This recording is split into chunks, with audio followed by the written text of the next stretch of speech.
সুপ্রিয় বিড়াল প্রেমী ভাই ও বোনেরা, আসসালামু আলাইকুম। আশা করি আপনারা সবাই ভালো আছেন। আজকে আমি বিড়ালের স্প্রে করা নিয়ে আলোচনা করব। সবাই একটু মনোযোগ দিয়ে দেখবেন। স্প্রে হলো বিড়ালের একটি সার্জিক্যাল পদ্ধতি, যার মাধ্যমে ওভারি এবং ইউটেরাসকে অপসারণ করা হয়। কেন করা হয়?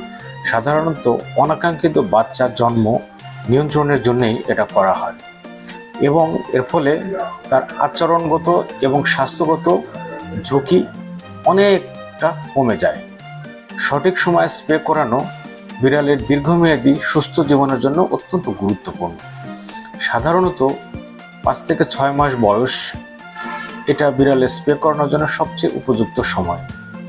তবে যদি স্ট্রিট বিড়াল অথবা রেস্কিউ কিন্তু বিড়ালকে যদি স্প্রে করানো হয়, সেক্ষেত্রে 4 মাস বয়সেও করানো যায়। 6 মাসের পরেও করানো যায়, কিন্তু সেটা অত্যন্ত ঝুঁকিপূর্ণ। সাধারণত প্রথম হিটে আসার আগেই এটা করে ফেলতে হবে। 5 থেকে 6 মাস এই টাইমের ভিতরে যদি করে ফেলা যায়, তাহলে সবচেয়ে নিরাপদ। স্প্রে করার উপকারিতা: অনাকাঙ্ক্ষিত বাচ্চা জন্ম রোধ করা যায়। জরায়ুতে যে সংক্রমণ পায়োমেট্রা বলা হয়, সেটার সমস্যা একেবারেই সমাধান হয়ে যায়।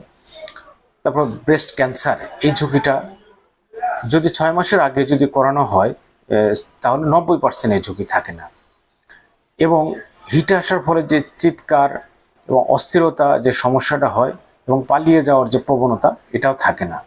দেরিতে স্প্রে করানোর যে সমস্যাগুলো, সেগুলো হলো পায়োমেট্রা হতে পারে, ব্রেস্ট টিউমার হওয়ার সম্ভাবনা থেকে যায়, বারবার হিটে চলে আসে এবং আচরণগত অনেক সমস্যা থাকে। স্প্রে করানোর আগে আপনার যে ব্যবস্থাগুলো নিতে হবে সেগুলো একটু বলি।